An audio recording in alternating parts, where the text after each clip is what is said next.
In the kill zone of Moipi's city, a massive dragon soars through the sky, attacking everything in its path. The local population flees in terror. The frontline fighters wonder why such a beast appeared so suddenly until one of them recognizes White Knight, the player who traversed the national border without assistance. Zichuan, the guild master of the Desolate Ghost Guild, reflects on how the gap in power is simply too vast, wondering if this represents the true capability of the Divine Dragon Empire's most powerful player. They recognize that Moipis cannot withstand the assault, as no one can believe an individual is capable of achieving this degree of devastation, yet that is exactly what is happening. The necromancer White Knight sits atop the dragon. He appears less like a player and more like a terrifying monster. White Knight commands his legion to move out, ordering them to devour everything and harvest even more power for him. Even now, his current strength is insufficient. He values the new life provided to him by the Myriad Worlds game and intends only to become stronger. He reflects on how he once possessed only one health point in a single year of lifespan, and though he stood at the edge of death, he managed to survive and advance to this very position. Months earlier on Blue Star, a girl began tampering with the medical devices while coldly telling him that if he dies, he should not come looking for her. And our boy Su Mu-bai immediately recognizes the voice of Liu Ruyan. He wonders why she is disconnecting the equipment when he has not yet passed away, especially considering she is his fiancée. Ruyan asserts that he is no different from a corpse anyway and claims she is doing this for his own benefit. Mu-bai finds the situation almost ironic, as he was previously the top gamer on Blue Star, a man controlling assets worth 1 trillion, but following a severe accident. He was reduced to a vegetative state where he hears everything while being unable to move even a finger, refusing to be resigned to this fate and wondering why his life turned out this way. Suddenly, Zhaosu, Mu-bai's university classmate, kicks open the door and asks Liu Ruyan why she is hesitating. Su sneers and asks if she actually developed feelings for Mu-bai and cannot complete the task, while Mu-bai is shocked and wonders why Zhaosu has appeared there. Su notes that Mu-bai's parents are both deceased, meaning that as soon as he dies, Ruyan becomes the legal heir to his billion-dollar legacy, which leads Mu-bai to finally understand the truth that the two of them are an adulterous couple. Su pulls Ruyan close and announces that 5 years ago, he personally sent her to Mu-bai's bed for this very purpose. Ruyan retorts that it was Su's incompetence in the car crash that forced them into this hassle since Mu-bai survived, while Mu-bai is filled with rage, thinking of them as animals and remembering how he treated them as family and a brother since university began. Su admits he did not expect Mu-bai to survive the crash but declares that even if God arrived, he could not save his life. Su then removes Mu-bai's oxygen mask and tells him to go die. Afterward, Zhao Su begins flirting with Liu Ruyan. But she tells him not to be so impatient and suggests they change rooms, because performing such acts in front of a dying person feels like bad luck. Laughing, Su carries Ruyan away and promises to ravage her in a moment, while she playfully calls him a bad boy. Inside Mu-bai's mind, he remains aware even as his body fails, realizing that this adulterous couple had been plotting against him since the day they met. So he desperately commands his body to move, refusing to wait for death. He wonders if he is truly going to die and remains unresigned to this end. Suddenly, a colossal door manifests in the sky, and it congratulates Blue Star for being chosen to participate in the Myriad Worlds game. It announces that everyone will start from zero to begin a brand new life, and that mass transmigration will start in 30 seconds. Game-related data has been transmitted into the minds of every human, so please recall it yourselves. One person excitedly notes that the information is actually in their head, a woman nervously wonders what the game entails, and a man nearby comments that the wealthy and powerful should be the ones who are nervous, because the game has no pay-to-win system. Back in the bedroom, Ruyan panics because she does not know how to play games and fears fighting alien races, while Su is enraged, shouting that he was about to become a billionaire, and complaining that nothing from reality can be brought into the game. Ruyan mentions that as long as a person has a single breath left, they can enter the game, and she wonders if Su Mu-bai will be able to join. Su dismisses the idea, stating that even if Mu-bai lasts 30 seconds, his current physical condition would only make him a cripple in the game. As the timer hits 0, teleportation commences.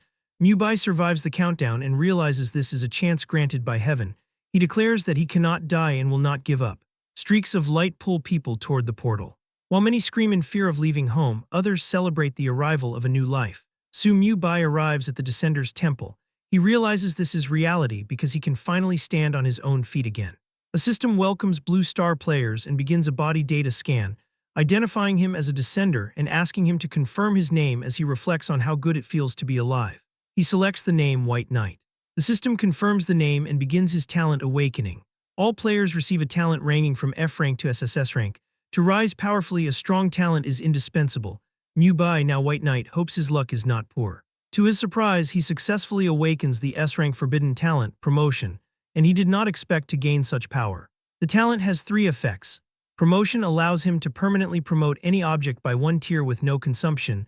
Sublimation consumes resources to promote an object by 2 tiers. And Cataclysm consumes a specific amount of lifespan to promote an object by 3 tiers and adds a Cataclysm characteristic, with the system noting that the first use of Cataclysm is consumption-free. When it comes time to select a class, he sees the categories of physical, magic, defense, and support, and wonders if he should be a warrior or a mage. However, the system detects that his initial attributes do not meet requirements and removes unselectable classes, leading him to ask what this means. The system reveals that based on his attributes, his only choice is Necromancer. It automatically completes the selection. He is annoyed that he was not given a chance to choose, but decides that Necromancer is not a bad option. Then he notices a major problem. His health points are permanently fixed at 1. He shouts, asking why he only has 1 drop of blood, meaning a single touch will kill him, and his remaining lifespan is only 1 year, wondering what use his S-rank talent is in this state. But since there is no way to retreat, he decides he will gamble. He realizes he can use his promotion talent on his own class.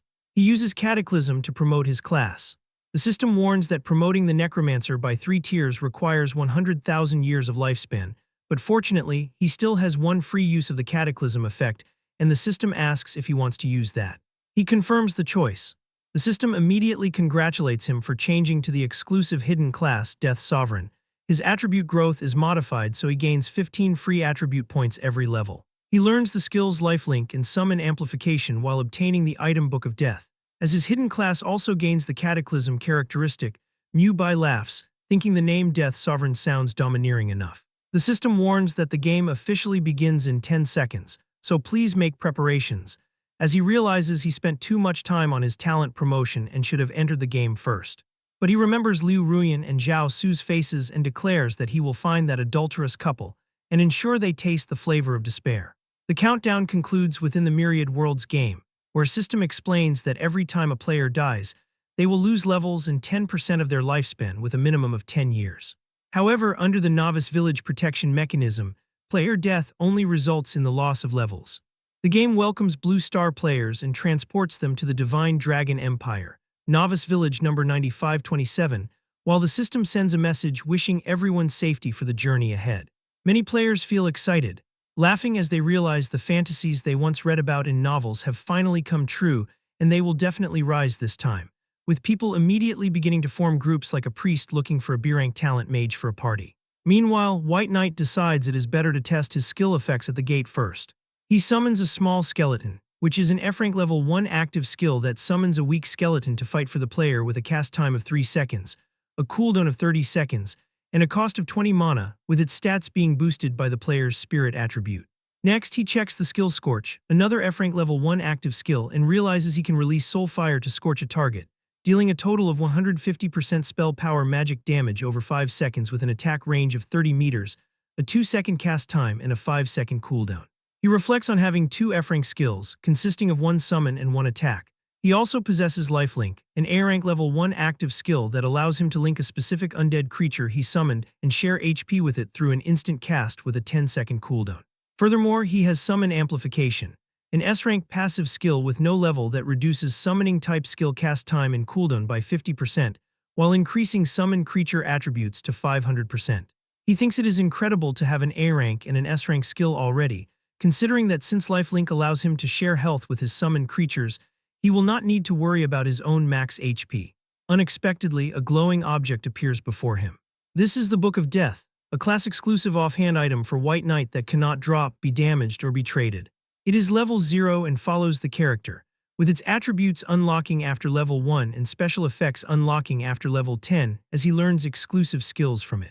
He notices the book currently does not have any stats and wonders if it only opens after level 10, but he decides to forget it for now and focus on his first summon, commanding his power to summon a skeleton. To his surprise, 2 skeletons emerge at once. A system notification chimes that the Cataclysm trait has been triggered. The system explains that the Cataclysm trait, which is the class talent of the Death Sovereign, will produce specific effects such as doubling all skill effects, though the second and third effects are currently locked due to his insufficient level. He observes that although two came out at once, they do not look very strong. Another player nearby notices the summoner type and is impressed, telling White Knight that his talent must be at least A rank and suggesting they team up. As the man mentions, he also has an A rank talent and believes they will definitely level up faster together. White Knight simply replies that he is sorry but likes grinding levels alone, leaving the man stunned, and as White Knight walks away, the stranger shouts for him to stop pretending and insults him, claiming a summoner type probably cannot even kill a free-range chicken. White Knight enters the woods and sees a group fighting, where a tank wonders why he chose his role because the chicken pecks so hard. A companion tells him to hurry and kill it. A mage sighs that he is worse than a level 1 chicken, and a frustrated player leaves for the village. The free-range chicken is level 1 with 100 HP, 10 attack, 5 physical defense, and 5 magic defense. As White Knight passes by with his summons, the players look on in envy, whispering that those two skeletons look very powerful and he must have awakened a good talent, while one teammate tells the others to stop envying and kill the chicken quickly. White Knight assures them he will not steal mobs from them, realizing that since he awakened such an overpowered class skill, he cannot just casually kill a chicken since it would be overkill. Suddenly, the bushes rustle and two creatures jump out. They are red-eyed rabbits, which are level 2 with 150 HP, 15 attack, 7 physical defense, and 7 magic defense. And as a warning note mentions they jump up to hit a man's junk, White Knight thinks that being rammed by this guy must hurt a lot. The rabbits strike the skeletons, dealing 13 and 15 damage. White Knight is glad he does not have to do it himself, and since no one else is here, he decides to summon a few more and let them test the firepower. He orders his skeletons to hack away with all their might. A skeleton slashes and kills a rabbit, and as the system announces he gained an extra 50% level gap bonus with 3 experience points, he thinks the speed is okay and he should hit level 1 very soon.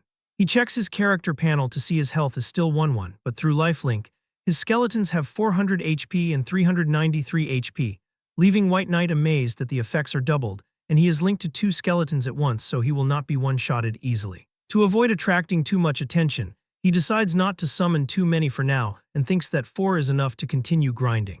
He sends the 4 skeletons to fight along the path. A nearby group of players is stunned, wondering if that person is a necromancer and if he is leveling up just by taking a walk. While a summoner compares those skeleton stats to his own, and another player estimates White Knight must have at least an S-rank talent. Suddenly, a golden light surrounds White Knight as the system congratulates him for reaching level 1, granting +1 to 4 attributes, +1 skill point, and 15 free attribute points, which makes him excited to finally level up. He looks at his panel to see he is level 1 with 1 point in strength, constitution, and agility, and 10 points in spirit, noting that summoned stats are affected by his spirit. He decides to add 4 points to agility to save his life and 11 points to spirit. He then wonders if he can promote his skills since the class was promoted, and tells the system to promote them directly. The promotion is successful. His skill Summon Small Skeleton becomes E-rank Summon Skeleton, Scorch becomes E-rank, Lifelink evolves into S-rank Life Sharing, and his S-rank Summon Amplification is promoted to the SS-rank Death Conscription. The new Summon Skeleton is an E-rank level 1 active skill that summons a skeleton to fight with a 3-second cast time, 30-second cooldown, and 40 mana cost.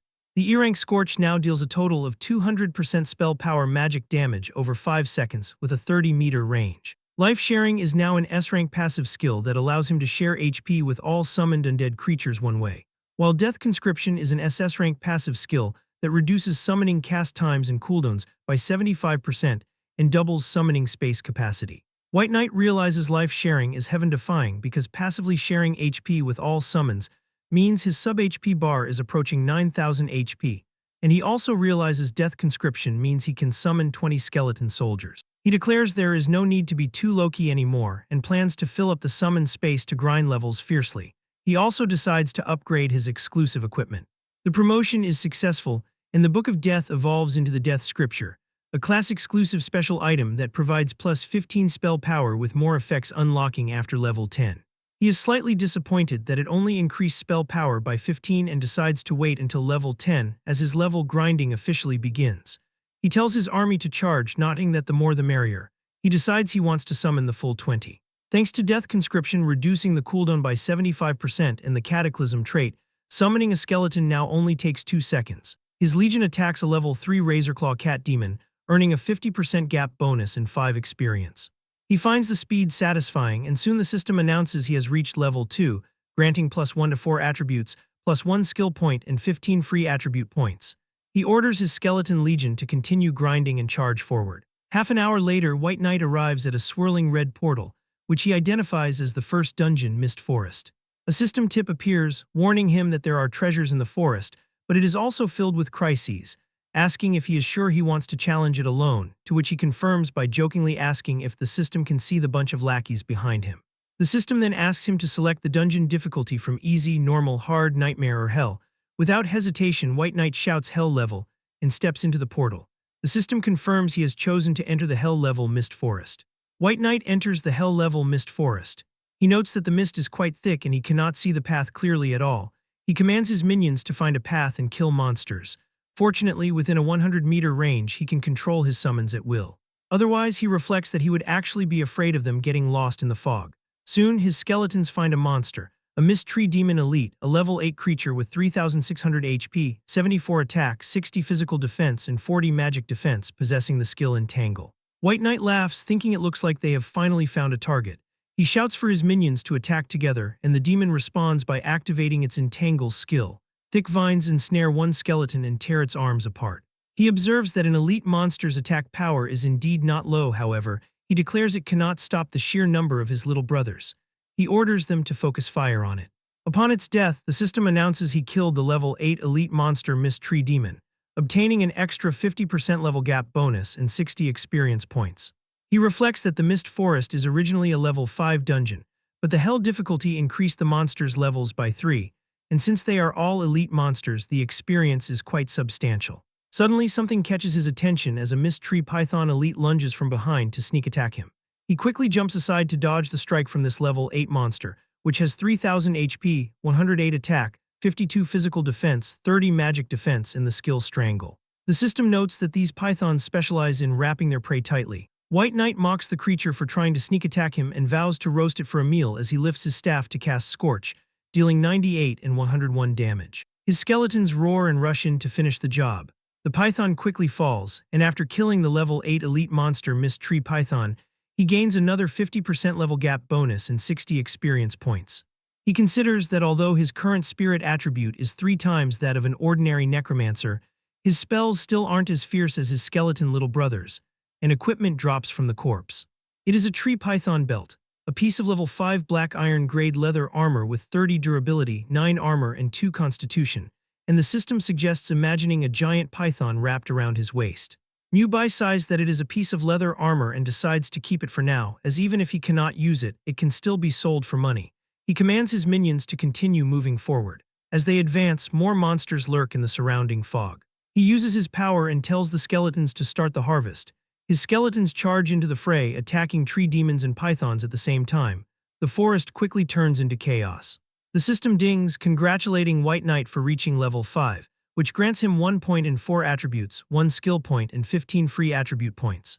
He laughs, celebrating that he finally leveled up and obtained black iron grade equipment including a wooden wand, a snake fang short dagger, and tree python leather armor, along with E-rank skill books for Entangle and Strangle.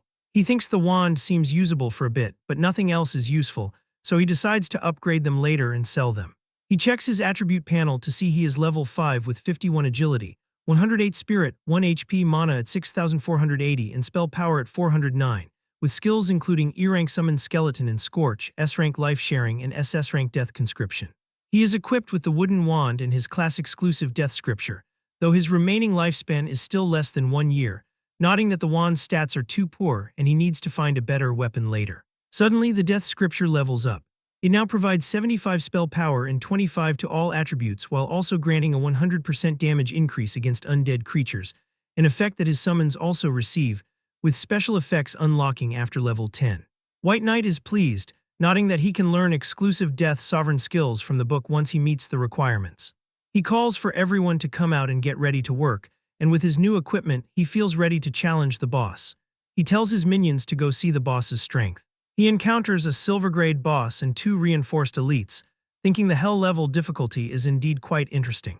The Mist Tree Python King is a level 8 silver-grade boss with 88,000 HP, 327 attack, 136 physical defense, and 98 magic defense, flanked by 2 Mist Tree Python guards, level 8 reinforced elites with 8,350 HP and 198 attack. White Knight notes the boss alone has over 80,000 HP plus 2 guards and wonders if the little brothers can hold out, but he decides to just attack directly and see. He commands his minions to charge. As skeletons and monsters fight, the Python King lunges and instantly kills one skeleton, which shocks White Knight as he realizes the attack power is indeed terrifying. However, he declares that even with high attack, the boss cannot withstand his skeleton sea tactic. He orders them to slash fiercely. The skeleton army destroys the guards, and for each level 8 reinforced elite monster killed, he earns a 50% level gap bonus and 180 experience points. With the guards dealt with, he tells the little brothers to focus fire on the boss as he gathers energy in his hand to attack. But as it hits the Python King, nothing happens to it because the attack was weak, and the Python King becomes even angrier. White Knight wonders if his own damage is a bit shameful. The Python King roars in anger and bites down, killing another skeleton. White Knight shouts as he sees his summons falling. He wonders if it is about to use its ultimate move. The boss spits out green venom directly toward him. White Knight is surprised that the boss has such a high IQ and came straight for him. The poison hits him directly, but he chuckles, reflecting that he has life sharing, which makes his HP bar's upper limit over 100,000, and asks the boss how its little damage could possibly hurt him. He charges forward and casts Scorch. His army continues their relentless assault until the massive creature finally collapses. He receives an extra 50% experience bonus for killing the level 8 Silvergrade boss Mist Tree Python King, totaling 14,400 experience points.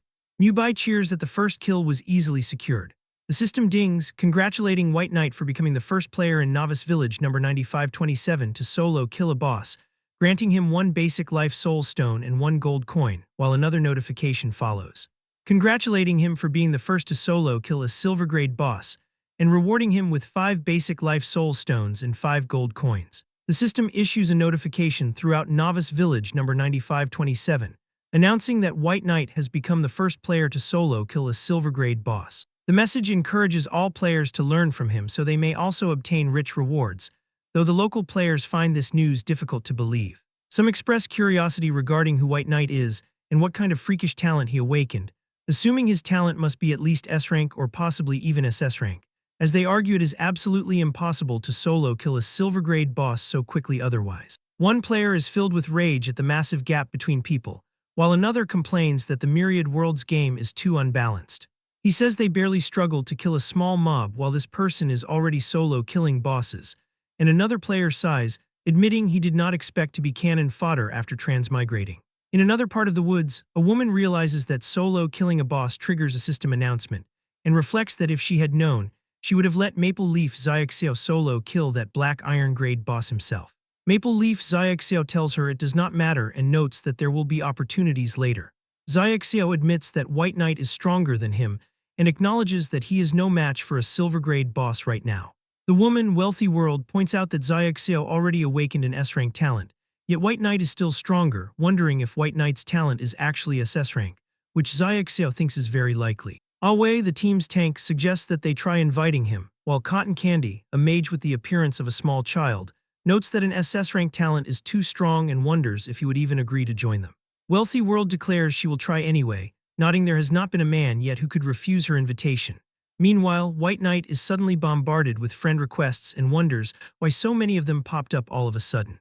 He decides he does not have time to deal with them all and rejects them.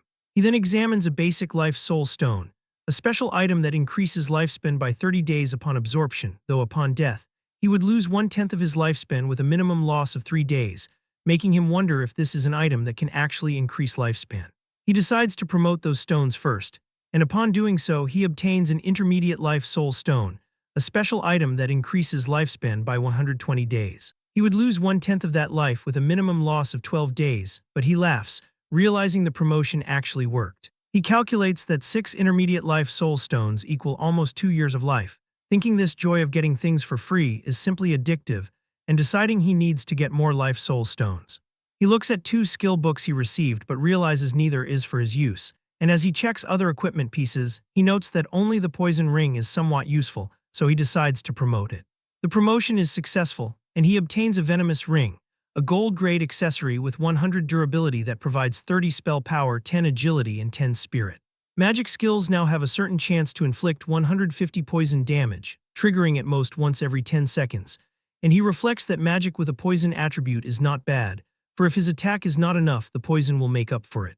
White Knight then notices that many of his skeletons died just fighting a beginner boss and realizes these skeletons are not strong enough. Now that he has gold coins, he decides he should now sublimate the summon skeleton skill again.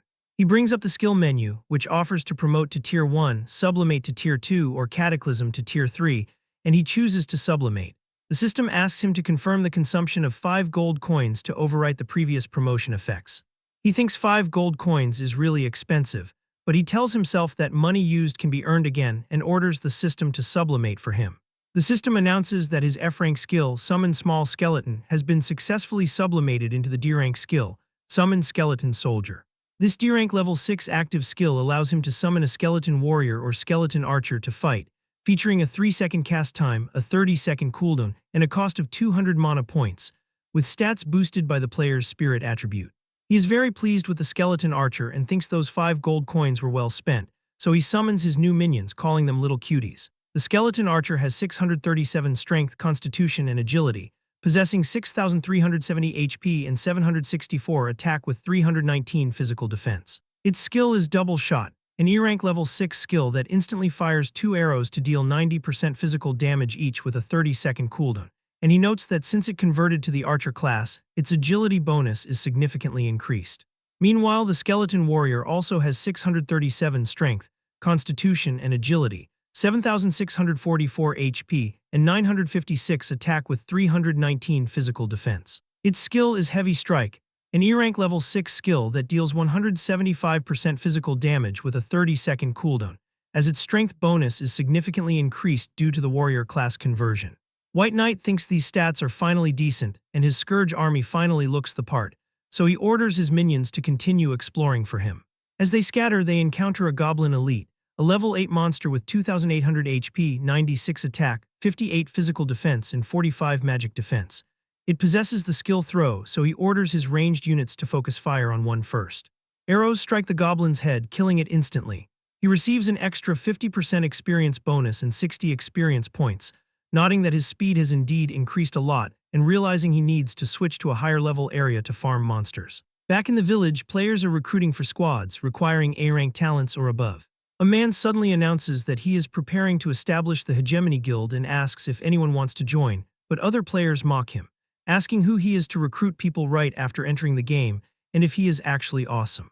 The man reveals his S-rank exclusive talent skill called Born Leader, which allows him to establish a guild for free, granting members a 20% experience bonus, 20% monster drop bonus, and a 20% attack and spell power bonus. He explains that the stronger the guild's overall strength, the greater the boost. The players are shocked and immediately begin pleading to join him one by one. Their excitement is interrupted by a server-wide pinned message from Wealthy World, who sends a message to White Knight asking him to accept her friend request to discuss important matters. The players are stunned that someone spent 10 gold coins to send a message. One player grumbles that he killed dozens of monsters and does not even have 100 copper coins, while this spendthrift used 10 gold. And the man with the guild wonders where Wealthy World got so many gold coins and how strong White Knight really is. White Knight sees the message and notes that using 10 gold coins to find him makes her truly filthy rich, so he decides to go meet her. After they become friends, Wealthy World asks if he is interested in joining her team. She offers to cover all equipment and skills while giving him 100 gold coins as a one-time payment, leaving White Knight amazed that she has 100 gold coins right after leaving the novice village. He asks her why he should trust her. Wealthy World replies that money is just a number to her and offers to let him sign a contract, saying that he can look at her SSS rank exclusive talent skill called God of Wealth. White Knight checks it. Its first effect is Money Tree, allowing her to shake the tree once a day to obtain 1 to 999 gold coins and a chance for special treasures. The second effect is Wealth Rolls In, which increases the currency she carries by 1% daily. And finally, Income Only No Outgo ensures she will not drop any gold coins or items upon death. Seeing this, he thinks this God of Wealth talent is a bit too heaven-defying. White Knight reflects that with the SSS rank God of Wealth talent, making currency would be as effortless as lying down and printing gold, yet he considers that teaming up would be overly troublesome and increase the risk of his secrets being exposed. He decides it is safer to level up alone during these early stages and informs Wealthy World that he prefers to act alone. Wealthy World is offended that he dares to refuse her. Maple Leaf asks if he declined to join them, and she confirms he prefers to go solo, prompting Awe to suggest they forget him since they can grind monsters themselves, while Cotton Candy notes that without superior equipment, their progress will be significantly slower. Then Wealthy World notices that White Knight has sent another message. He asks if she is interested in making a trade, and when she asks for details, he explains he has unused equipment and skill books her team needs, causing her to demand the price and offer to buy everything. He states the value is greater than she can imagine and promises to notify her once his business is concluded. To which Wealthy World agrees to await his notification and tells Maple Leaf he will have top-tier gear soon, while Awe is pleased, nodding that powerful gear will boost their grinding speed. The party encounters a wild boar leader, a level 5 bronze-grade boss with 23,800 health and 205 attack, whose skills include Tier, Barbaric Charge, and Wild Trample. Wealthy World asks Maple Leaf if he is confident in soloing it, and he says it will be no problem. She orders everyone to give their life recovery potions to him and instructs him to leave the party to secure the system announcement. Awe is tasked with guarding the area to ensure no one disturbs the fight. Maple Leaf charges in. The boar deals 986 damage, but he suddenly jumps and attacks the monster from behind. The wild boar leader swings his weapon, but Maple Leaf dodges the strike, noting that it is strong but lacks speed. Wealthy World reflects that with his combat experience, solo killing the boss should not be a problem.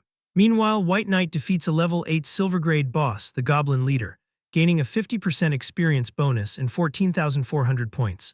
As having a legion of lackeys makes moving through the mist forest effortless, and the system announces he has reached level 6, granting 1 point to all attributes and 15 free points. He notes that picking up loot is a bit tiring. He finds a reinforced bone shield but considers it useless with his life diversion skill. And he also finds a mist cloak, a level 5 gold-grade item that lowers aggro, though he thinks it is too ugly even though it provides 28 physical defense and 20 magic defense. He then finds a leader's emblem, a level 5 gold-grade accessory that adds 200 health, 400 mana, and a 5% spell critical chance, granting a buff that increases spirit by 20 for 10 seconds on critical hits. He decides to put it on first. Suddenly, an injured skeleton returns to White Knight, and he wonders what is happening as it has lost so much health instantly. Someone from the jungle demands to know why a bunch of bones are in his territory. A hidden plot is triggered as the system announces the large number of skeleton soldiers caused the Goblin King to recall long-buried memories, sending the king into a state of madness where all attributes increase by 50%. The dungeon exit is sealed, and he can only leave by killing the king within 2 minutes. He prepares his skeletons, wondering what kind of character this monster is. Suddenly, a large goblin appears and smashes the injured skeleton that was returning. It is the Goblin King Rigu, a level 8 gold-grade boss in a madness state with 327,000 health and 843 attack, possessing skills like Thunder Strike, Trample, Heroic Leap, Summon Goblin Warrior, and Berserk. White Knight notes that killing it in 2 minutes is difficult given it has over 300,000 HP, but he believes his many lackeys can handle it as the skeletons charge forward. They all start attacking together and begin doing damage to Rigu. But Rigu snarls that the scent of filthy, rotting bones makes him want to vomit and attacks, destroying many skeletons. White Knight observes that the damage is high enough to instantly kill a normal level 5 player. He declares it is too bad for the boss that it had run into him. The Goblin King growled in annoyance when it realized that he had tried to sneak up on it.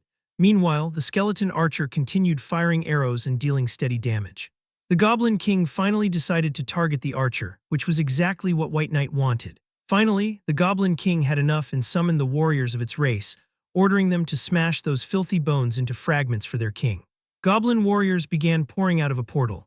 These warriors are also in a madness state, having 13,500 health and 279 attack, and their skill is Powerful Strike. White Knight realizes this is becoming a bit tricky.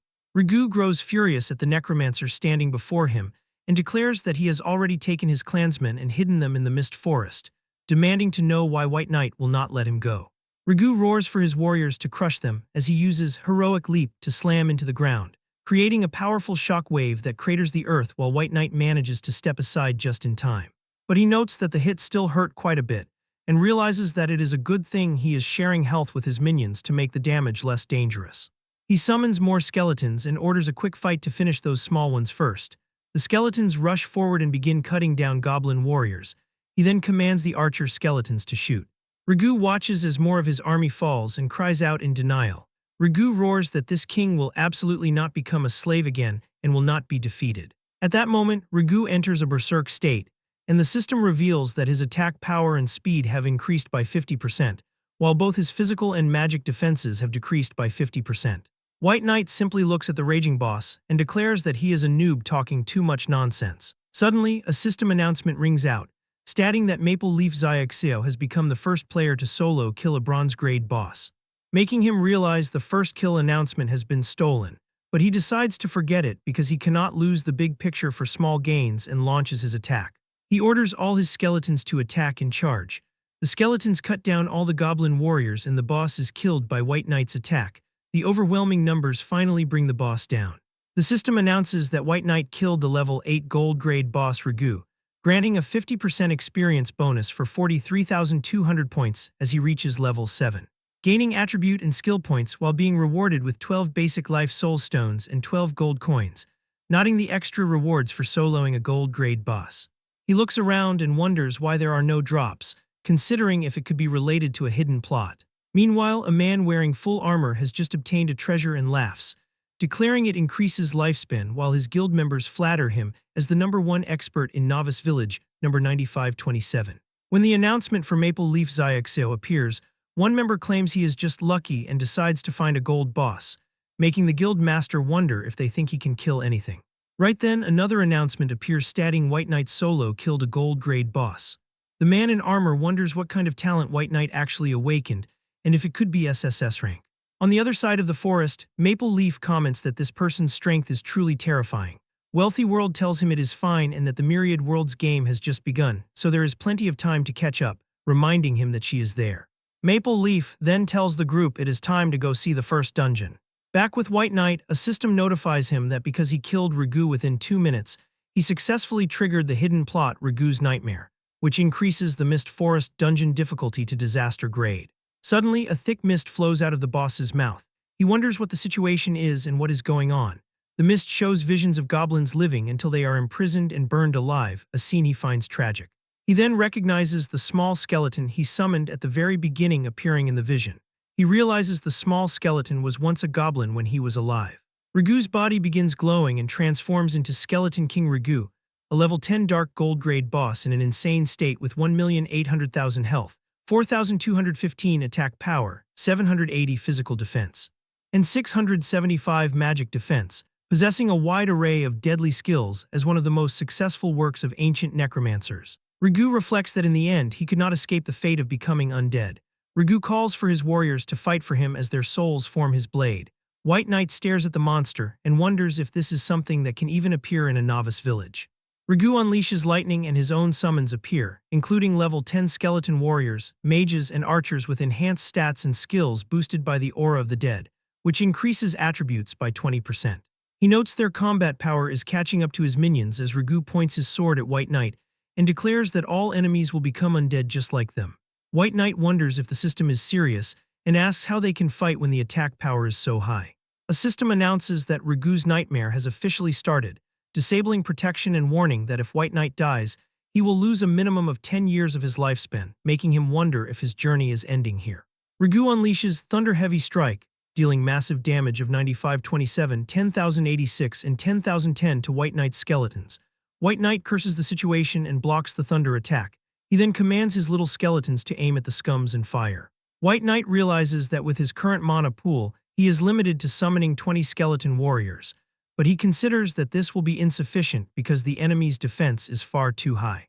He reflects on the need to upgrade the skill to another tier, and since no safe option remains, he decides to risk everything by planning to consume the stones first to determine how much lifespan the Cataclysm promotion requires. He successfully absorbs 15 intermediate life soul stones, resulting in a system notification stating his lifespan is now less than 6 years, while the system clarify that once the skill undergoes Cataclysm to C rank, 3 branches will appear: Summon Skeleton Warrior, Summon Skeleton Archer, and Summon Skeleton Mage, asking him to select the direction. He selects the Skeleton Warrior as the safest bet due to their ample HP. The system informs him that he has lost 5 years of lifespan, and his F-rank skill, Summon Small Skeleton, has successfully mutated into the C-rank skill. Summon Skeleton Warrior, a level 8 active skill with a 3-second cast time, a 30-second cooldown, a 300 mana cost, and a terrifying mutation bonus where attack power is increased to 100% and max HP to 500%, making him wonder if such a bonus is even reasonable. White Knight declares that he can summon skeleton warriors as well and wants to see who has more. He summons them to match the forces of Skeleton King Ragu, with each warrior possessing 930 strength, constitution, and agility, 69,750 HP, 3,720 attack power, 930 physical defense, and the level 8 heavy strike skill, which deals 185% physical damage as the mutation bonuses significantly boost all attribute gains. The skeleton warriors charge as White Knight laughs and tells them to kill that guy, while Skeleton King Ragu commands his own minions to hold the line. White Knight's skeletons begin dealing steady damage, and he continues to summon more in pairs, declaring that the more the merrier. Skeleton King Ragu enters a berserk state, increasing his attack power and speed by 50% while both defenses are reduced by 50%. White Knight smirks, nodding that Ragu is simply accelerating his own death, and orders his skeletons to focus their fire in one last wave. Skeleton King Ragu's health is depleted, yet he remains unwilling to be defeated even as he falls. The system announces that White Knight killed the level 10 Dark Gold grade boss, Skeleton King Ragu, earning an extra 50% experience bonus and 270,000 points, which pushes White Knight to level 8 and grants him attribute and skill points. He realizes the massive experience gain will boost him to level 9 immediately, and the system confirms he is the first player in Novice Village number 9527 to solo kill a Dark Gold grade boss, rewarding him with 40 intermediate life soul stones and 60 gold coins. Another announcement congratulates White Knight for achieving the first clear of the Mist Forest in Novice Village number 9527, rewarding him with 5 random level 1 attribute gems and 5 gold coins. White Knight calculates that after this tier of free cataclysm, he has spent over 13 years of his lifespan. He then receives 20 intermediate life soul stones and 20 gold coins for the first clear of the hell level difficulty. He frowns, nodding that what he cleared was obviously disaster level. At the Mist Forest entrance, Hontu continues recruiting for his hegemony guild. A group of players approaches, and everyone notices they are wearing full sets of equipment, which makes the identification of Wealthy World as the leader a surprise to no one. Players wonder how much her level 5 equipment cost and just how rich she truly is. Hontu tells Wealthy World that he has heard a lot about her, and Wealthy World politely replies that she is far inferior to Hontu's widespread fame. He suggests they make a bet, and she asks what he wants to bet on. He proposes a bet on who can take the first clear of the Mist Forest, and she asks what the stakes are. Hontu declares that his talent and her financial power are a match made in heaven, proposing that if he takes the first clear, her team must join his hegemony guild. Wealthy World asks what happens if they clear it first, and Hontu says his guild will help them with one thing using all their strength, but she demands 3 things instead. Hontu laughs and agrees to the deal. Immediately after the deal is made, a server notification announces that White Knight has taken the first clear of the Mist Forest. Hontu is stunned and realizes that White Knight has made his bet look like a joke. He tells her that since the normal difficulty clear is gone, they should aim for hard mode. However, a sequence of announcements follows as White Knight secures the first clear of Hell difficulty, solo kills a Dark Gold grade boss, and is finally congratulated by a Blue Star Zone announcement for being the first player in the entire zone to solo clear a disaster-level dungeon. Hontu declares this is outrageous and leads his team into the portal. Cotton Candy asks if they are going in, but Wealthy World says there is no rush since the first clear is already gone. In Novice Village number 8888, 3-foot Sword Edge fights a Goblin King and wonders what kind of talent White Knight awakened, nodding he has fought for a long time and still hasn't taken it down. In Novice Village number 9526, Zhao Su comments that the name White Knight feels familiar. Su asks Ruyan if it was someone who courted her before, and she asks if Zhao Su wants to give her away again. Su tells Ruyan not to feel aggrieved, reminding her of the years of glory and wealth she enjoyed with Su Mubai, and he claims that without the Myriad Worlds game, he would have reached the peak of life by now, while Ruyan says White Knight reminds her of someone. Suddenly, she panics and realizes that Su Mubai always used that name in games. Zhao Su says that is impossible because Su Mubai should be dead after he pulled the plug himself, so Su dismisses it as a coincidence. But he suggests that if it really is that kid, it saves them trouble because Ruyan can just seduce him one more time. And though Ruyan finds this annoying, she reflects that with her charm, she does not care who White Knight is. The system congratulates White Knight for being the first individual in the Blue Star Zone to solo clear a disaster-level dungeon, awarding him an S-rank skill book and a piece of epic equipment. He reflects on how generous the rewards are for such a challenge, realizing that even with his limitation, he can now effectively summon an entire blood bank. He activates the backpack button on his interface, which triggers the siphon skill, allowing him to harvest death energy from up to 5 bodies within 50 meters with no cost and a 30-second cooldown. The feedback skill instantly restores his health or mana or strengthens a summon, using death energy to boost a target's main attribute by 0.5% or restore 100 points per unit. He realizes he will never have to worry about mana consumption again. Currently, White Knight can only select the free promotion option, leading the system to confirm the cost-free advancement of the skill book, Death Siphon Feedback, to Tier 1. He decides to test it out immediately and successfully siphons 320 death energy from the remains of the Dark Gold boss, Skeleton King Ragu, though the system warns him his storage has already reached its limit. He is surprised by the massive energy yield and guesses it is because the boss was originally an undead creature, making the death energy within much richer. He also receives an item called the Whisper of the Dead Robe, a piece of cloth armor that scales from level 10 up to level 60, improving its potential every 5 levels. He suspects this might be the first epic equipment in the entire Blue Star Zone, but since appraisal fees are never cheap, he decides to keep it in his inventory for now. White Knight realizes he should search the remains of Skeleton King Ragu further to see what else has dropped. He plans to pack everything to sell to Wealthy World later, reflecting that since he technically killed the boss twice, he expects a significant amount of loot. Suddenly, a massive explosion of items appears, including 10 gold coins, 38 silver coins, multiple attribute gems, gold-grade gear, and a variety of C-rank and B-rank skill books. Since he already possesses the 3 basic skeleton summoning books, the system asks if he wishes to fuse them into a new skill called Summon Advanced Skeleton, much to his surprise. He proceeds with the fusion and learns the new C-rank skill Summon Advanced Skeleton, which allows him to summon a champion, archer, or mage to fight for him. He guesses the locked traits are reserved for the skeleton archer and mage, meaning the skill will require another promotion to unlock them.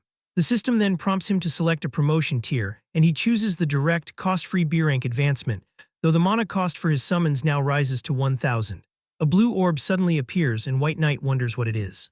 The system asks if he wants to accept Hale's legacy, an epic grade quest that would partially unseal Hale's crystal ball as his equipment or leave it to find another destined person.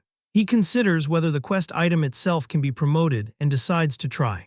The system then asks if he wants to accept Dylan's Sorrow, a legendary grade quest with a difficulty beyond imagination, which he accepts despite the requirement to reach level 30 within 1 month. The item will reveal its true name after being fully unsealed, providing massive spell power and a 30% critical rate boost, though its final abilities remain unknown for now. White Knight mentally notes how strong the spell critical bonus is. He reflects that the harvest this time has gone far beyond his expectations. With everything collected, he sets off to meet Wealthy World. At the entrance of the dungeon, Cotton Candy asks Wealthy World when they are going in, nodding that the sun is setting and Hegemony entered ages ago. Wealthy World replies that they should wait a bit longer. White Knight finally emerges and she greets him immediately. White Knight is surprised that they are actually waiting for him. Wealthy World asks if he has brought the items and wonders if they should change locations for the trade, but he tells her there is no need. White Knight then summons his skeletons, which instantly spooks the onlookers. Wealthy World remarks that his strength is truly terrifying, already certain in her mind that he must be an SSS-ranked talent player. He mentions that he has a lot of items and asks if she can really buy the whole batch alone, and she confidently assures him it will be no problem. White Knight begins displaying the items and everyone is stunned, especially Cotton Candy, who is thrilled to see so many rare D-rank skill books.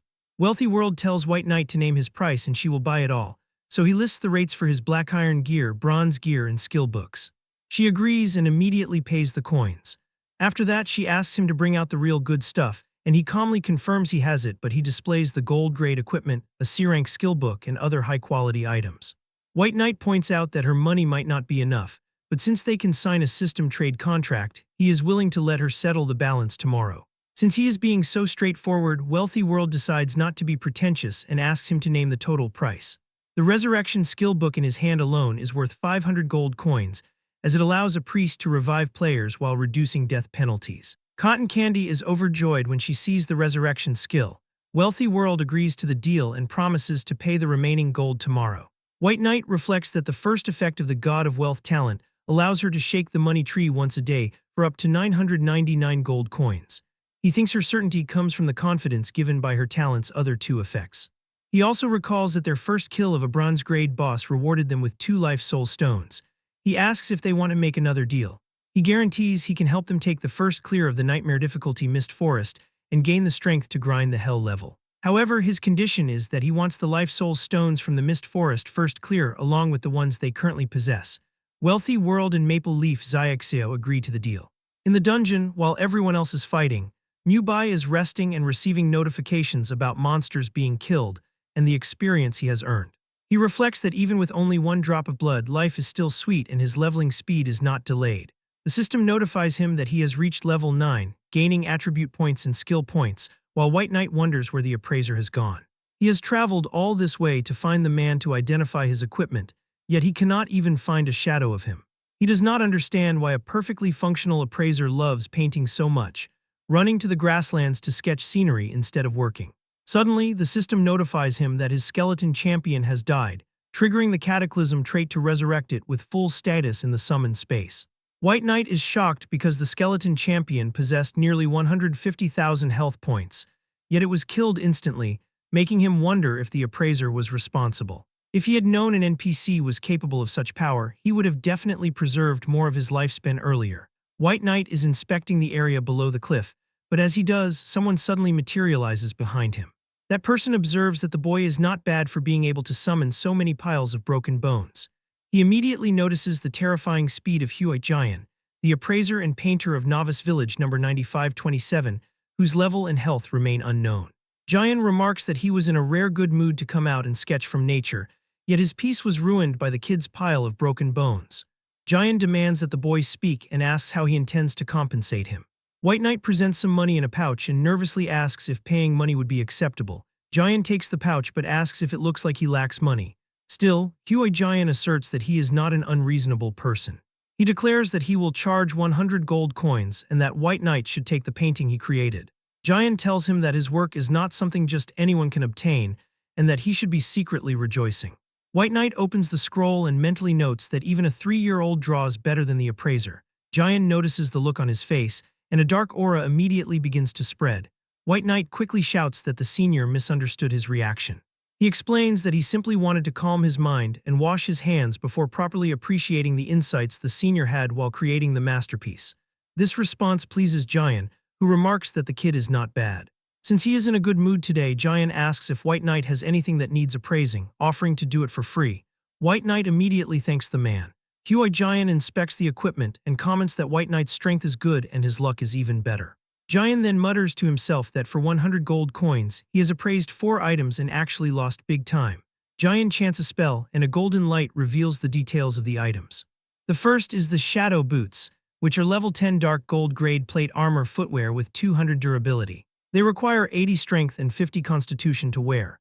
They provide 75 physical defense, 50 magic defense, 800 health, 20 strength, 20 constitution, 10 agility, and 10% movement speed.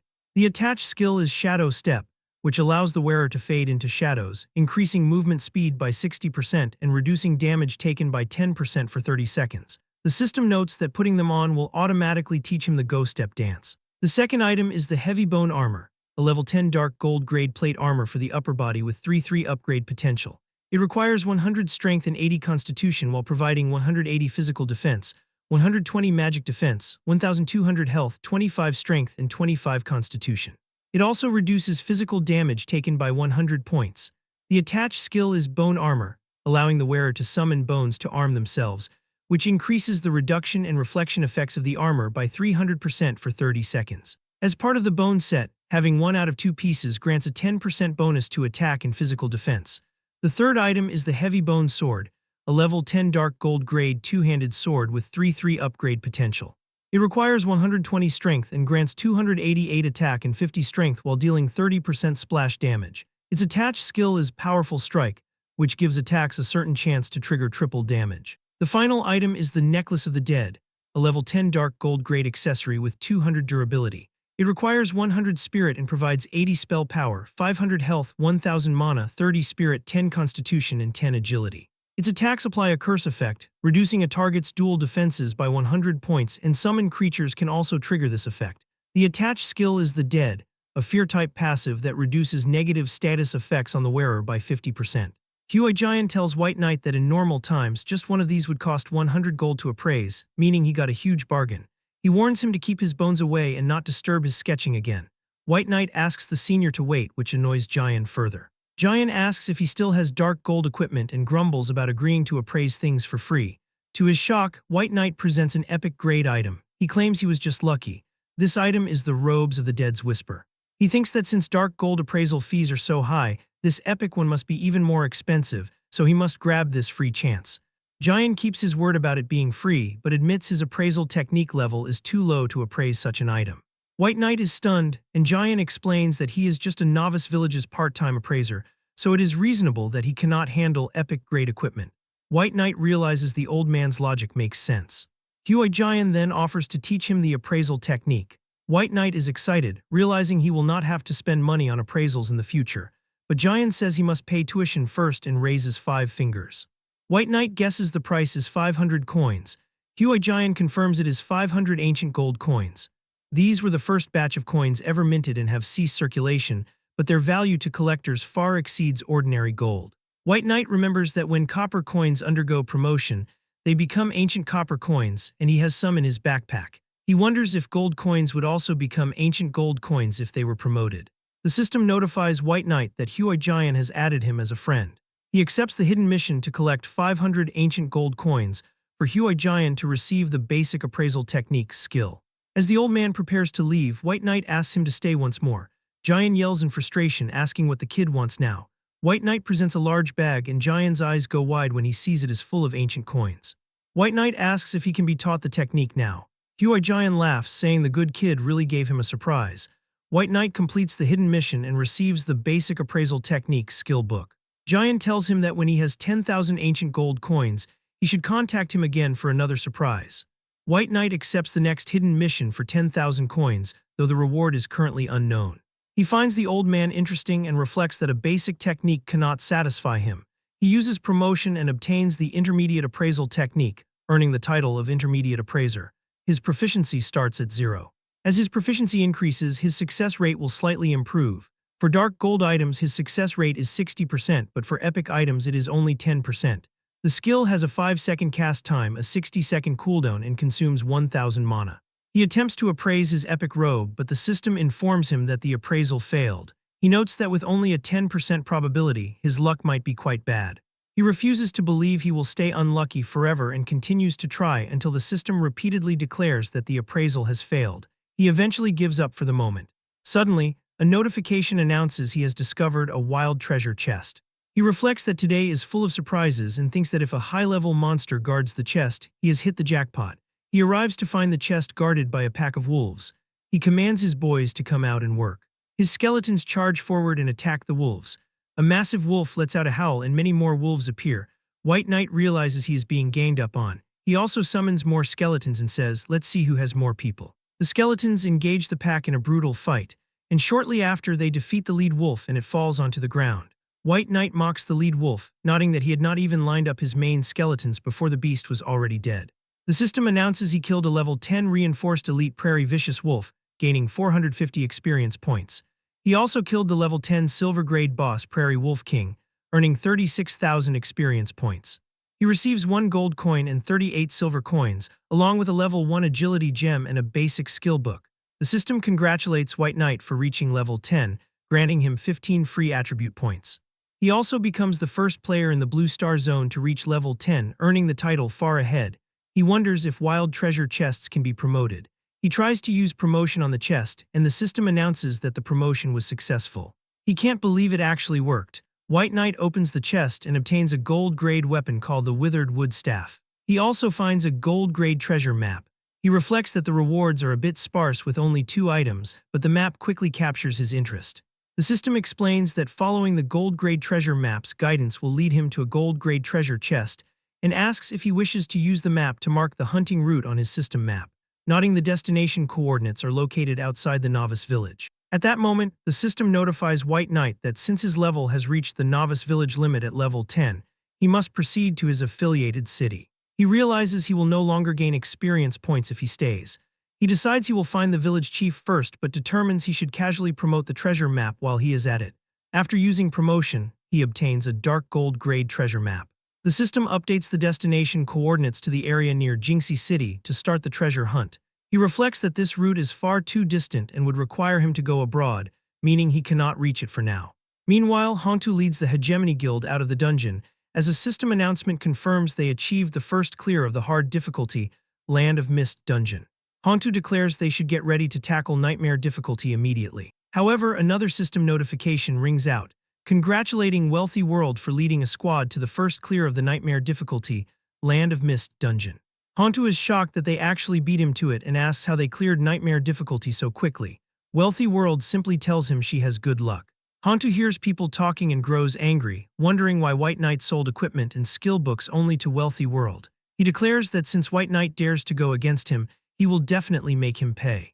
Wealthy World tells her team to rest for a bit, as they will farm Hell level in a while. Suddenly, a Blue Star Zone announcement congratulates the Divine Dragon Empire player White Knight for becoming the first player in the Blue Star Zone to reach level 10. Because of this, the Novice Village level leaderboard opens. The leaderboard shows White Knight in first place at level 10 with no faction. Maple Leaf Xiaoxiao is second at level 5. Awei is third at level 5. Hard to Wake Up is fourth at level 5. Wealthy World is fifth at level 5. Cotton Candy is sixth at level 5. Grand Hegemony of the Hegemony Guild is 7th, One Sword Seal's Throat is 8th, Turkey Flavor Rice Crust is 9th, and Milky White Snow is 10th. Hantu is visibly angry at these rankings. Cotton Candy tells her boss that White Knight levels up way too fast. Maple Leaf reflects that it is like watching someone ride a rocket, nodding that White Knight was level 8 while they were only level 5 during their trade. Wealthy World decides they should send over the Life Soul Stones now that they have obtained them. She reflects that it is necessary to build a good relationship with someone like White Knight. She tells her team they can move freely while she goes back for a bit. She meets with White Knight and hands over 10 basic Life Soul Stones from the first clear reward. She tells him she hopes he will remember her first if he has good items in the future, promising to satisfy him regarding the price. The system notifies White Knight that his contract with Wealthy World has been fulfilled. White Knight tells her that as long as she has money, there will be no shortage of goods. As he starts walking, he suggests she contact him again once she leaves the Novice Village. White Knight then arrives at a small house, thinking this should be the place.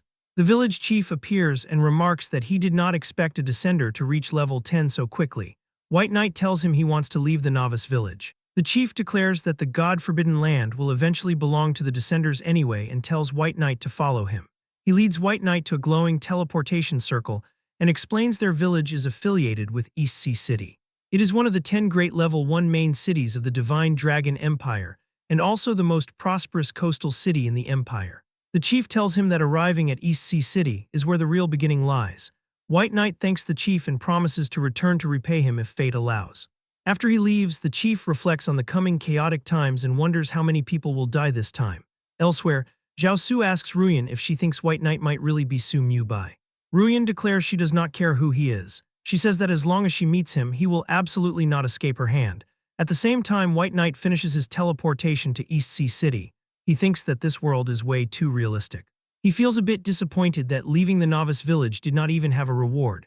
Suddenly, the system notifies him that the Death Scripture has increased to level 10. The Death Scripture is a profession-exclusive special item that cannot be dropped or traded. At level 10, it provides 300 spell power, 100 to all attributes, and increases damage dealt by undead creatures by 100%.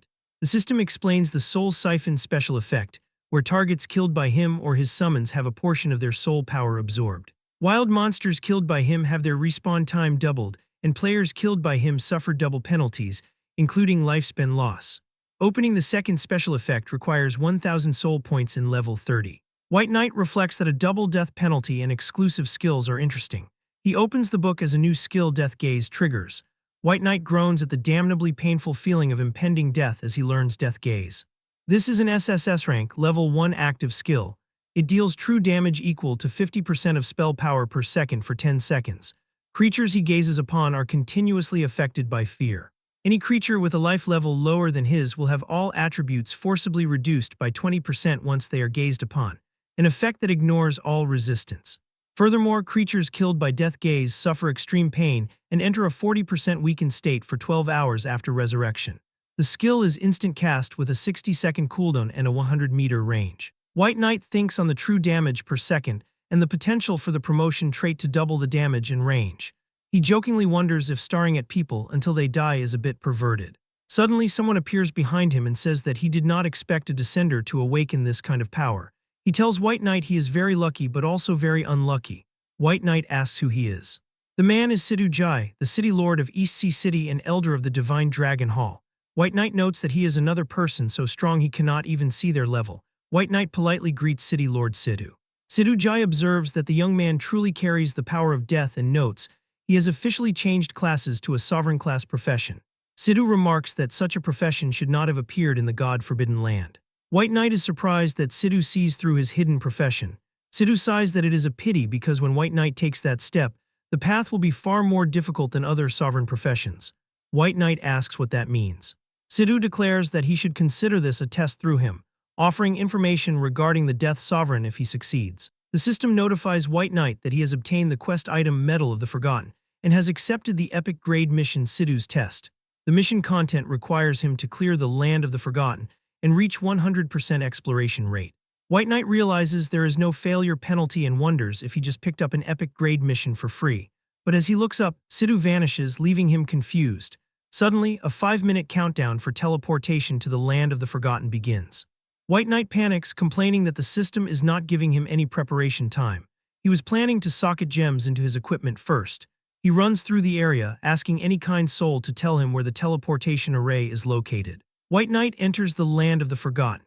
The system reminds him that the epic grade mission has officially started, and he must clear the land within 72 hours while reaching 100% exploration.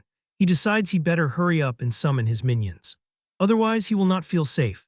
His skeletons start coming out and he examines his skeleton mage, which has 5080 spirit, 580 agility, and 580 constitution. It has 20,640 HP and 10,160 spell power. Its level 9 Fireball skill deals magic damage equal to 220% of its spell power with a 1.5 second cast time. White Knight is pleased, noting that minions with Fireball have even fiercer firepower. Out of nowhere, skeletons start coming out from the ground. It is a group of level 20 skeletons with 5,000 HP and 210 attack power. White Knight thinks that even if the whole town turned into skeletons, there could not be this many. He orders all forces to attack. He earns experience points for the kills, noting that these level 20 monsters give as much as 10 wild bison gave. He decides to try his new skill, Death Gaze. As he activates Death Gaze, every skeleton he sees is destroyed because of the massive damage. White Knight notes that although they are skeletons, they possess souls. He tells himself he will not be polite and decides to fill up his mana first. He opens his death scripture and sees that his current soul points are 0. He is confused, thinking he definitely siphoned the souls of the enemies. A voice suddenly echoes, explaining that this is the Land of the Forgotten, where they suffered a curse when they were alive and their souls have been locked there. A figure appears, introducing himself as Road, one of the Forgotten. Road is a level 20 special elite soul form with 100,000 HP who is immune to physical damage. White Knight asks what he means by the curse. Road explains that to acquire souls he must lift the curse. White Knight asks how to do that. Road points toward a glowing light where a chained coffin sits. White Knight thinks the sight is really terrifying. As he gets closer to that coffin, he notices even his skeleton minions are scared. The system explains that a soul-locking coffin is there. It has a shield value of 1 million with 1,000 physical and magic defense. The system informs him that discovering the coffin increased his exploration rate by 2%, and destroying it will increase it by another 3%. However, a warning states that after destroying the coffin, a terrifying existence will be released. Road urges him to destroy it. White Knight commands his minions to smash it for him. The skeletons attack the coffin relentlessly until its HP goes to 0 and it explodes. Road screams that it is coming and the terrifying existence is coming out. A massive chained skeleton emerges. This is Neil, one of the Forgotten. He is a level 20 dark gold grade boss and a half-frost lick with 1,500,000 HP and 12,800 spell power. His skills include Frost Series, Undead Summoning, and Shadow Curse. The system notes he wanted to transform into a lick but obviously failed halfway. Neil roars at the outsider, accusing him of ruining his transformation. Road tells White Knight to run quickly. Neil observes that White Knight's body is filled with a thick death aura and declares that by absorbing the energy in his body, he will definitely succeed in the transformation. White Knight asks who gave him the confidence to say that. He orders his skeleton squad to get him and the skeleton army attacks. They hit Neil but nothing happens and they continue their attack. Neil says his high defense will protect him and believes only a few skeletons popped out. He smashes some skeletons, more arrows fly at him. Neil is shocked when he sees the sheer number of powerful undead creatures White Knight can summon. He activates Frost Shield and calls for his own servants. An abomination appears, a level 20 creature with 150,000 HP and 1,960 attack power. It is joined by ghouls, level 20 creatures with 80,000 HP and 1,580 attack power. White Knight complains about the rotting smell and decides he must let Neil experience his new skill. He activates Death Gaze. The system notes that because his life level is higher than his opponent's, all of Neil's attributes are reduced by 40%. White Knight wonders if the Death Sovereign profession increased his life level. Neil is horrified as his power fades, asking how this is possible. White Knight tells his skeleton squad to take the rotten fish and stinky shrimp and wipe them all out. He then comes near Neil, who is now trembling in fear, and attacks. Neil screams that he cannot be forgotten as he is defeated. White Knight successfully defeats the level 20 Dark Gold grade boss, the Forgotten Neil. He earns a 50% experience bonus totaling 750,000 points, while the Far Ahead skill provides an additional 150,000 points, propelling White Knight to level 12. Consequently, he gains 1 point for each of his 4 attributes, 1 skill point and 15 free attribute points. He reflects on how the battle concluded so effortlessly. He picks up a dark gold grade item called the Cursed Crown Fragment. This is 1/7 of the pieces needed to repair the dark gold equipment. Once all fragments are collected, the Cursed Crown will mend itself, though it forces the wearer to endure a curse and constant death energy erosion. He feels a bit annoyed, noting that the smaller monsters dropped nothing and the boss was surprisingly stingy, yet he remains determined to gather all the fragments. He realizes that since these are dark gold fragments, the finished item should reach at least epic grade once it is repaired, so for the time being he keeps the piece in his inventory. Suddenly, Road appears directly in front of him, expressing amazement that White Knight managed to grant Neil his release. Road invites White Knight to go kill the next person, then immediately corrects himself, saying they will save the next person instead. Road tells him to follow closely as the next target is just ahead, though he warns it will not be easy this time, and White Knight notes that he did not expect another opponent. He tells Road that if the task is too troublesome, he will not bother going. Road immediately attempts to bribe him by offering a skill book. White Knight asks why he did not present it earlier if he already possessed it. The book contains the C rank, level 1 active skill Corpse Explosion, which allows him to detonate a target corpse or remains to deal magic damage to all enemies within a 5-meter range, though it cannot target boss corpses. The damage equals 10% of the target's maximum HP plus 100% of spell power. The skill has a 30-meter range, is an instant cast with a 30-second cooldown, and costs 300 mana.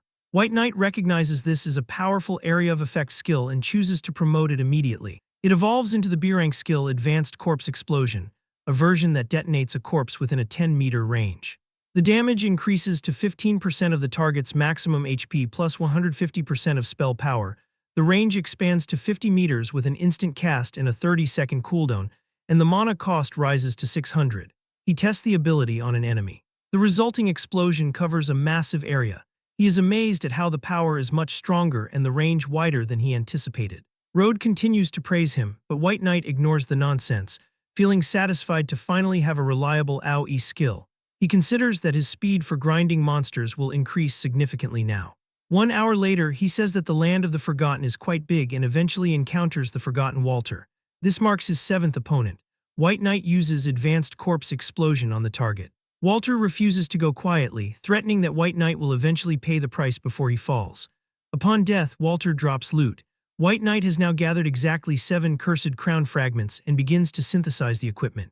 Road suddenly shouts for him to stop, warning that the cursed thing will erode his body, but the fragments are already forming into a crown. White Knight asks Road what kind of nonsense he is talking about, while Road watches the crown form with fear and declares it is already too late. The system notifies White Knight that he has obtained the legendary grade item, Cursed Crown. The fragments have successfully fused together and repaired the equipment, and his current exploration rate for the region reaches 50%. As he expected, promoting the fragments increased the final item's grade by 1 tier.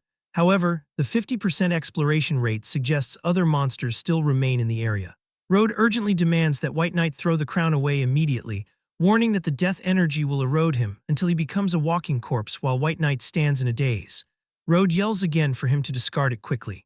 The system then notifies White Knight that he has suffered death energy erosion from the cursed crown. However, his stored death energy has already hit its limit. He can only absorb more after consuming his current supply, so the excess energy has no negative effect on him. Suddenly, the ground begins to vibrate.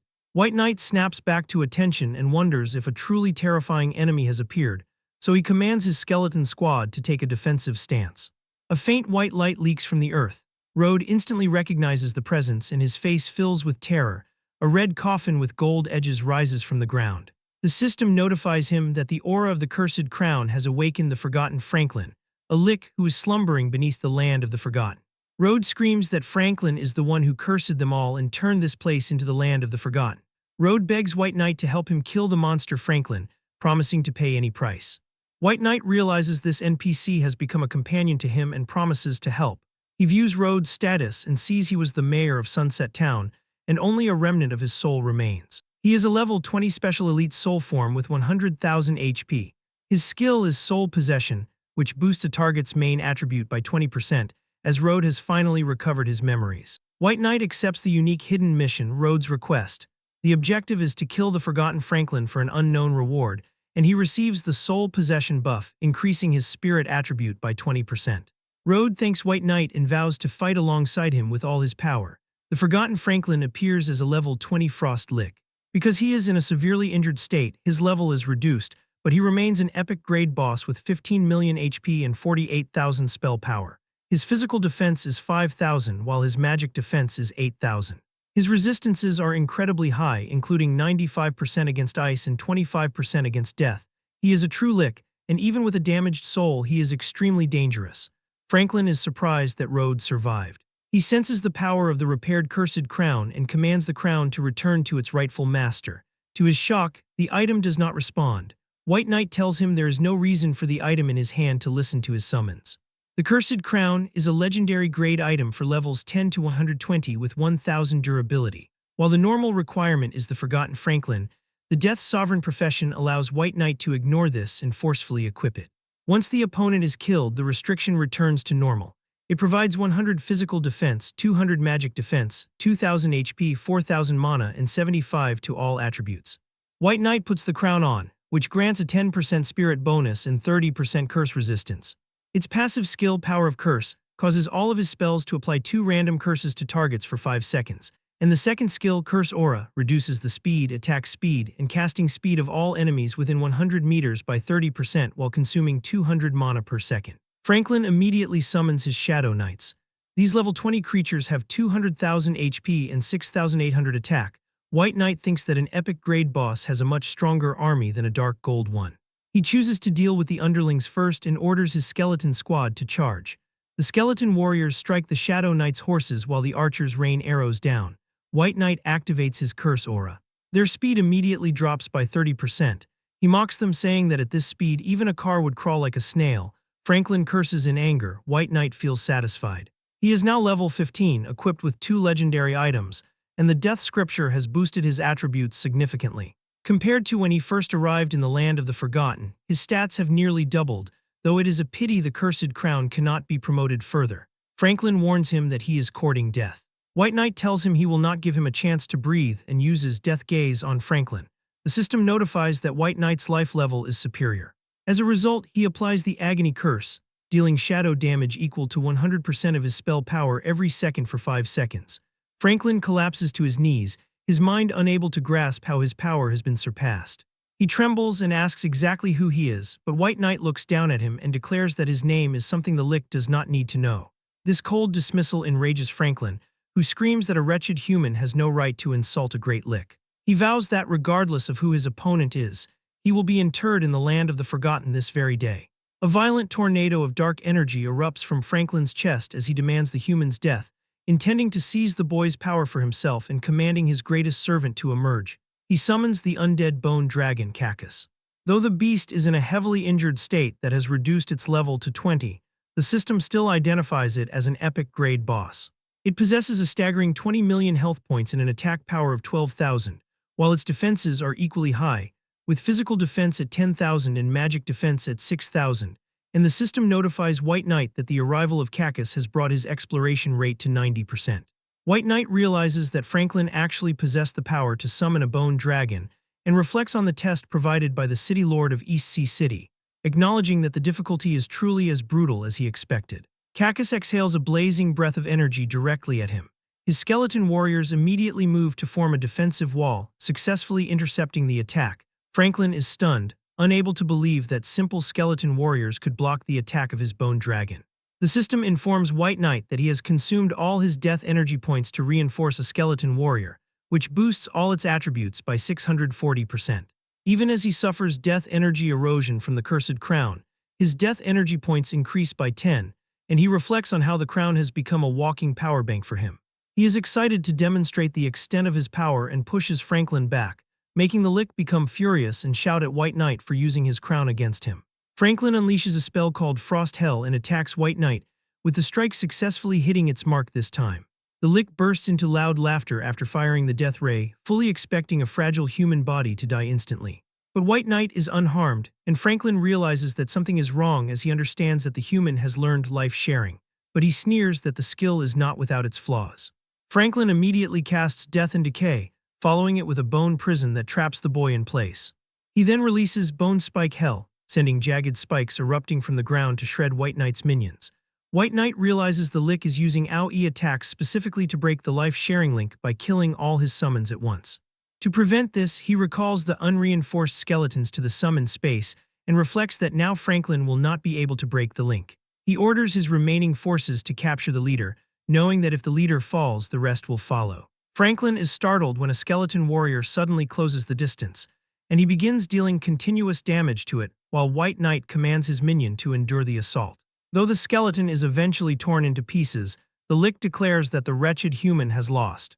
White Knight simply replies that he must be kidding and sends another skeleton, while the system notifies him that he has consumed more death energy points to reinforce a new skeleton. Franklin grows frightened as the reinforced warrior approaches him again, finding that he cannot move from his position.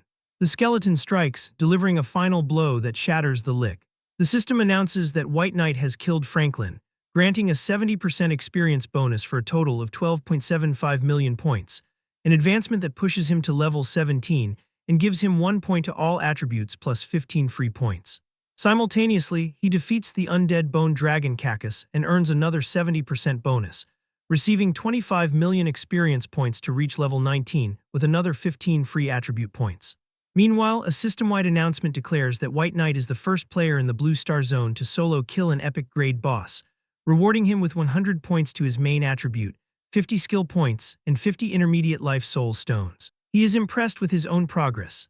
He checks the stones and realizes he no longer needs to worry about his lifespan, so he promotes the rewards into advanced life soul stones, which increase lifespan by 1 year per absorption.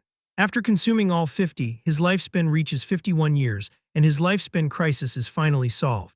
In the novice village, Wealthy World realizes they must cling to White Knight as tightly as possible. Somewhere else, after seeing the announcement, Zhao Su tells Liu Ruyan that they need to leave the novice village immediately to meet this White Knight. While Liu Ruyan acknowledges that he is powerful but remains confident, declaring that as long as he is a man, whether he is White Knight or Su Mu Bai, he will fall for her charms. White Knight obtains the epic grade special item, the Dragon Skull Pendant. He reflects on how awesome this pendant is, realizing he can ride an epic grade flying mount, so he decides to use promotion on it again, and the system confirms the success.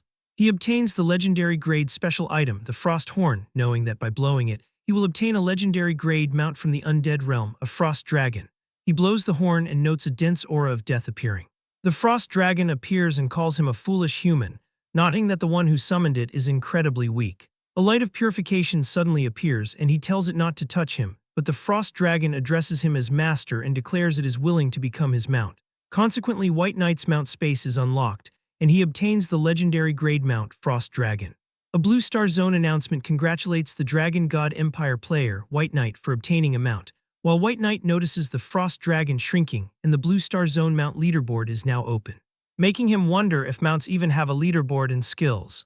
He checks the stats for his first place mount, which is a God tier advancement class at level 0, noting its maximum level cannot exceed the player's level by 10, its loyalty is 100 and it provides a 200% movement speed bonus. Meanwhile, its health is 1 million and grows with its level, and it has 20,000 mana and 80,000 spell power alongside 10,000 physical defense and 12,000 magic defense, while its elemental resistances include 80% ice, 70% water, 60% dark, and 40% others. Furthermore, its skills include Frost Dragon Breath, Dragon Might, and Size Reduction, and upon reaching a certain level, it will automatically comprehend more skills, as Frost Dragon Breath deals ice damage equal to 300% of spell power per second to targets within a 5-meter radius while applying slowing effects. Dragon Might covers all creatures within 1,000 meters to reduce attributes by 10% to 20% for those with lower life levels. And Size Reduction can facilitate combat or entry into inaccessible places, leaving White Knight wondering if this is the power of a mythical grade creature. In the distance, other players are shocked to see a Mount leaderboard, with one player exclaiming that White Knight actually has a mythical grade Frost Dragon, while another suspects that White Knight is not even playing the same game as them. Someone else tells the others not to compare themselves to White Knight, mentioning he just saw his boss, who is only level 3 with an F-rank talent, which makes the others feel much better and agree that he is right. White Knight is interrupted when Road shouts that he has sensed the location of the phylactery. White Knight asks where it is, and Road tells him it is right over there and to follow him. They arrive at Franklin's phylactery, an epic grade item with 1 million durability that the system explains was a life-saving item crafted with all of Franklin's effort during his peak to house his soul fire. As long as the phylactery is not destroyed, the lick will not die. White Knight reflects on how it has 1 million durability. But Road declares he wants to finish off this guy himself, while Franklin's voice laughs from the object and asks what a mere remnant soul can do to him. Road uses his power and tells Franklin that the clansman he devoured will tell him what his fate will be, shouting that Franklin's time to die has come as Franklin screams in terror while the item is destroyed. White Knight watches as the boss is finally finished. Road thanks White Knight for everything he has done for Sunset Town. The system notifies him that he obtained 1,000 soul points, and White Knight is credited for killing the soul of the level 20 epic boss, the Forgotten Franklin, gaining an extra 70% experience bonus, and reaching level 20 with increased attributes and 15 free points. Furthermore, he completes the hidden mission, Road's Request, obtaining 10 million experience and 1,000 gold coins as his exploration rate reaches 100%. And he finishes the epic grade mission, Sidujai's Test, which grants him 1,200 gold coins, 20 level 5 attribute gems, 10 epic grade Millennium Ice crystals, and 24 basic Destiny Soul Stones as he notes his level is now 20. He arrives at the East Sea City Teleportation Plaza and notes there is still not a single player in the city, as it seems none of them have reached level 10 yet. White Knight decides he will test out his mount first. He calls for the Frost Dragon to come forth, and his little dragon jumps forward and it transforms into a massive dragon. White Knight declares it is time to find Sidujai and turn in the mission.